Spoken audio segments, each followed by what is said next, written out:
So a big welcome, please. Put your hands together for James Slezak, CEO of Swayable. Thank you. Hi, Web Summit. Amazing to be back here. Thanks so much, everyone, for turning out. As Noel said, I'm James Slezak, CEO of Swayable. For those who aren't familiar with it, Swayable is a data platform that measures consumer opinion and how messages change it. So we're a team of scientists mostly, marketers and technologists. And just to share a bit of my own story, started out actually as experimental physicists. So I was making measurements in the lab like this one of atomic scale variations to test different theories about how superconductors work. But I'd always been really into storytelling and media and quite active on issues like climate change. So I took that technical background and worked with a group of friends to set up a new kind of digital agency called Purpose.com in New York. Purpose uses the internet to organize people to make positive social change. You can see some of the examples here of their work. This UN campaign combating COVID disinformation, for example, won some awards recently. But before starting Swayable, I landed at the New York Times, and I was on the management team there leading digital strategy and international growth. And we were making these really big investments to tell more compelling stories like this one on climate change, flying drone pilots and videographers up to Greenland, building teams of software engineers. Time and time again, though, this same question kept nagging at me. How do we know if we're having any impact? All these stories are trying to leave us with some kind of better understanding of the world, more informed, more motivated in some way. How do we know if it's working? So as we've heard, we're supposed to be in the middle of this fourth industrial revolution, fourth or fifth, depending on who you ask, and it's driven by data and AI. So we're deluged with dashboards like these ones that try to tell us how our content is performing up to the minute with views, clicks, likes, reshares. But no matter how hard you stare at those dashboards, no matter which numbers you look at, you can't find an answer to that question. There's no metric on any of those statistics for changing minds.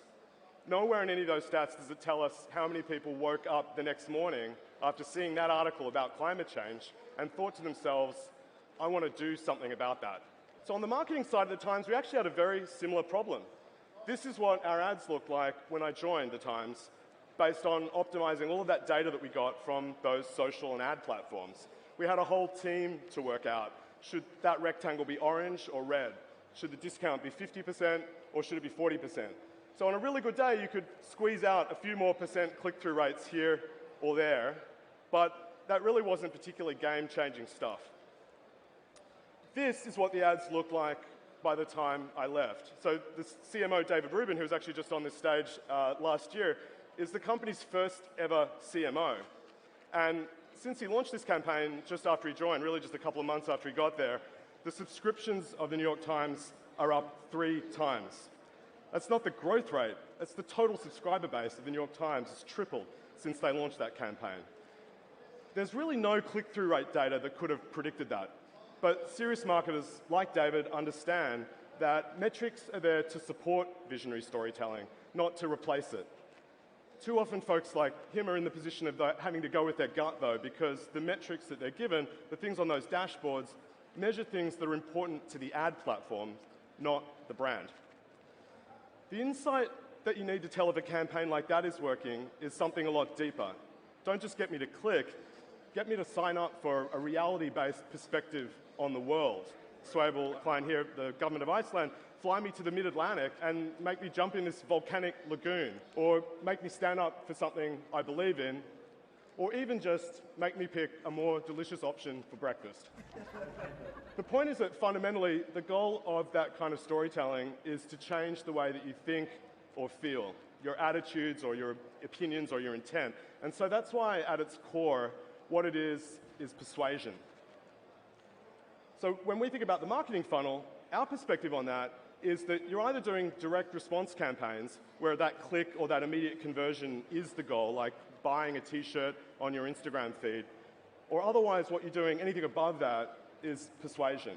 Favorability, consideration, intent, all of these upper funnel goals are fundamentally changes that happen in here, in your head. Success means that we think something different or feel something different, and that changes the odds that we do something different. Now, maybe that action happens tomorrow in the supermarket, or maybe it happens next year when you're booking a vacation. So the $500 billion question here is, if it's a change that happens inside our head, how do we measure it? Surely science has the answer. Now, there's plenty of people that are willing to sell you things like neuromarketing or probes to look at your facial expressions, or eye tracking, or your galvanic responses. I'm sure that Elon Musk would be happy to implant a probe in your brain if you're down to let him. But I'm happy to say that there is an incredible technology that can identify exactly what you're thinking far better than any of this. It's called asking. As of 2023, if I want to know what you think, the absolute unrivaled best technology to figure that out is just by walking up to you and asking you a question. Do you want to go to Iceland? Do you like these shoes? Do you want to see this movie? Do you agree on this issue? And the best answer is I get your informed consent, and I can do it in minutes, digitally, with thousands of people at the same time. And that's where the magic happens, because if we do this with thousands of people, some of them seeing your message but others not, then we can prove the causal impact of your message on consumer opinion. In other words, we can measure persuasion. And if you start to automate that and you do a bunch of fancy cloud computing, some sophisticated population modeling, you can start to see very precise effects across target segments that matter to the campaign. And you can do it in 24 hours instead of waiting for a month for a brand lift study. So the question is, if you do this a whole bunch of times with tens of millions of responses, what can we learn? The first thing is there's really no replacement for having this data. When we first started doing this, we'd meet a lot of folks that would say, well, no, actually, it's okay. We already have performance data for our content. Look at all these dashboards. We've got clicks and likes and views and reshares. Sure, we know we're really trying to change people's minds here and do persuasion, but surely all that engagement data must be a good proxy, right? Well, in some cases, they had a lot riding on the success. So, these $100 million marketing campaigns, or the campaign for the US presidency, we were a pretty small company at that point, but a few of these folks started to say, maybe we should check this. So we'll take a bunch of ads, and we'll measure both engagement and persuasion. And we'll do that a whole bunch of ways with a bunch of different firms, not just Swayable, but we'll double check with traditional brand lift studies, trying all different definitions of engagement, view counts, clicks, likes, completes. For each ad, we'll plot on the x-axis, engagement, and on the y-axis, persuasion.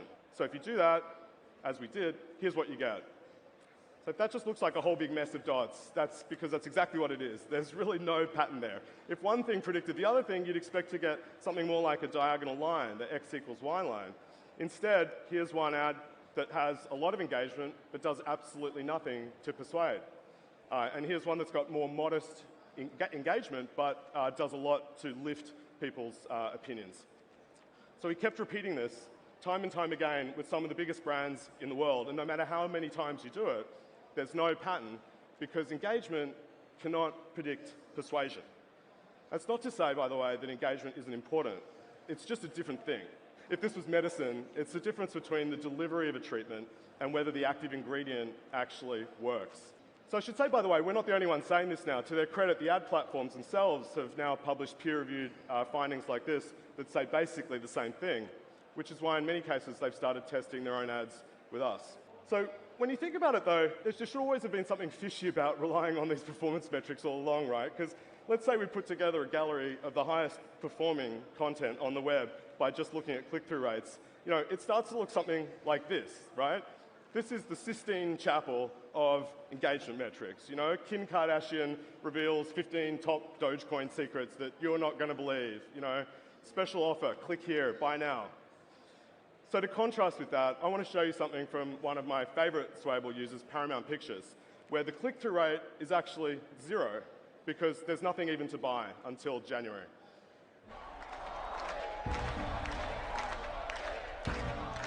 Oh, you want to start? From the beginning. Reggae is the people music. People coming together. Ooh, yeah.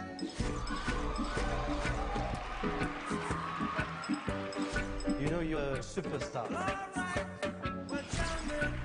I'm a superstar. I wanna jam it with you. Yeah, say no cloud. We can do it anyhow. Jam it till the jam is through. There's a war going on. We're jamming, You can't separate the music and the message. 'cause every day we pay the price. And what is the message? Sacrifice. Peace. Oh, life is worth much more than gold.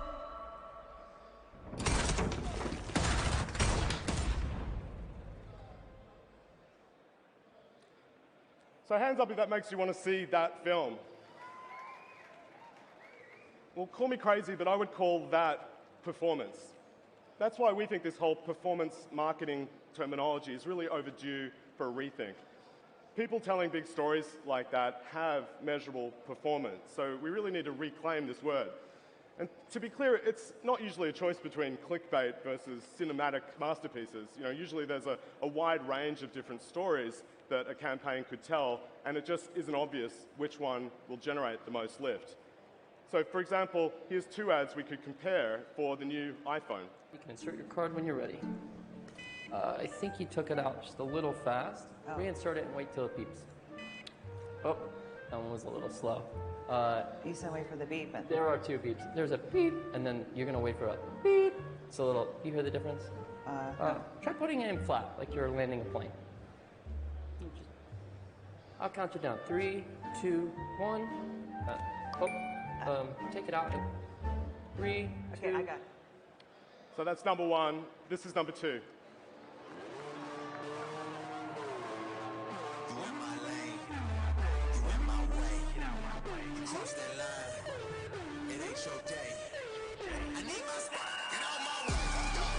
Get out my way. Get out my way. Get out my way. Get out my way. Get out my way.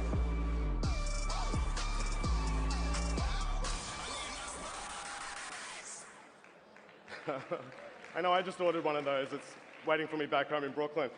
When you compare the engagement of those two, the first one actually has a lot more completes than the second one. But when you compare persuasion, which in this case we would define as intent to buy an iPhone 15, the second one is more than twice as strong. So you really can't use the engagement proxies if you're trying to generate lift in intent to purchase, which is obviously the goal of those campaigns. No one's clicking on it to buy the phone right there. The third thing that we've learned is you really can't make up for this data by guessing. When people think they already know what's going to work, basically they're either going to be lucky or wrong. Marketers and insights teams typically do a whole bunch of great background research, and they know an incredible amount about the consumers that they're talking to. And that sometimes leads to a sense of confidence that we already know upfront what's going to work. And sometimes they are right, but almost as often they can be totally wrong. We actually did a really big experiment on this, which is about to be published in a peer-reviewed journal. For part of it, we got a group of trained Yale graduate students to watch 1,000 ads, several of them watching each ad, and judge how persuasive they were going to be. This was from the last election in the United States. And then we compared that to the actual measurements of persuasion. This was the results. Basically, no predictive value at all. You really can't tell up front. These people that we're communicating with are just starting from a different place than we are, so predicting how you're going to persuade them is just a very difficult thing to do. And so that's the reason why this kind of persuasion measurement is now being systematically done increasingly by major brands and social impact campaigns. There's just a really wide spread in how well the messages work. Some are absolutely terrible, and some work fantastically, but a lot of them, most of them are somewhere in the middle. So when you know which is which, you've got an unfair advantage. You can spend a lot of money on the good stuff and make a lot more of it. And when you don't know, you're just throwing darts randomly at this distribution and wasting a lot of resources by throwing expensive media against the stuff that's down that end. The fourth thing that we've really noticed is that it's the big decisions in these campaigns that matter the most. And yet, when people think about optimization in marketing, we've noticed that a lot of the discussion goes immediately to smaller things like red versus blue backgrounds or execution details in specific assets. And a lot of that stuff is important. It does make a difference. But what makes even more of a difference is the really big choices. Is this a campaign about cameras or payments? Is it funny or serious? Do we try to center a celebrity or an influencer or a customer? You know, what's the underlying message? How do we convey the brand voice? This is all the stuff that goes into the creative briefs that's often way upstream of the actual ads themselves. And it plays out across all of the channels that the campaign happens on. So it's a multi-channel decision that really influences a whole bunch of extra decisions in each channel that happen after it. So it's not just about one specific Instagram ad, for example. To make it real for folks, because that can sound pretty abstract, this is our friends from Thomas's English Muffins. We looked at their brand campaign earlier, and they really needed to know how to age down the brand to build demand with Gen Z, since a lot of their shoppers were aging out. So they had a whole bunch of ethnographic research, we were talking to a lot of Gen Z people, and had a bunch of ideas that came out of that on how to update the voice to tap into how Gen Z communicates. Emojis and talking here in the edgy version about the vibe of your breakfast. So they ran experiments that were designed just to test that choice of tone. Should they stick with the traditional messaging, or should they move to something more edgy, or perhaps something in between? So the key thing is they're not just trying to pick one Instagram ad here. They're trying to understand what should be at the core of their messaging across this entire multi-channel campaign.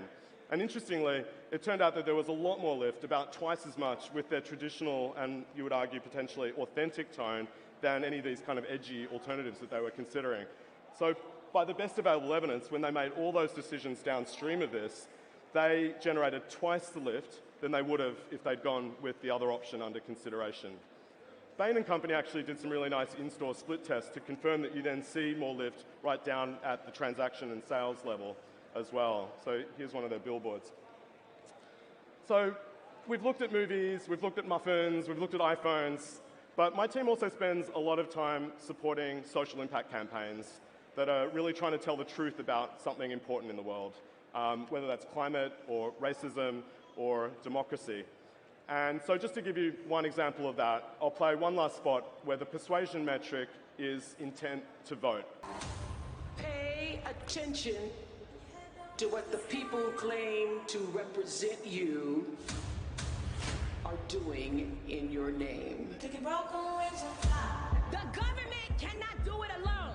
It takes all of us. When your head is heavy low. They represent you, and if they've not done right by you, then you have a responsibility to send them packing. The only way to address a crisis is to bring the power of the people together. Still we rise.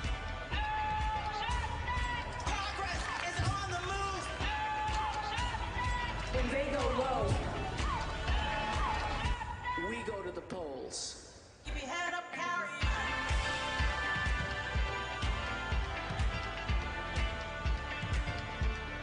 Bunch of great Swayable customers there. So I'll leave you with this.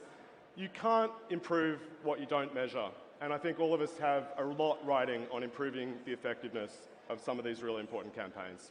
Thanks very much.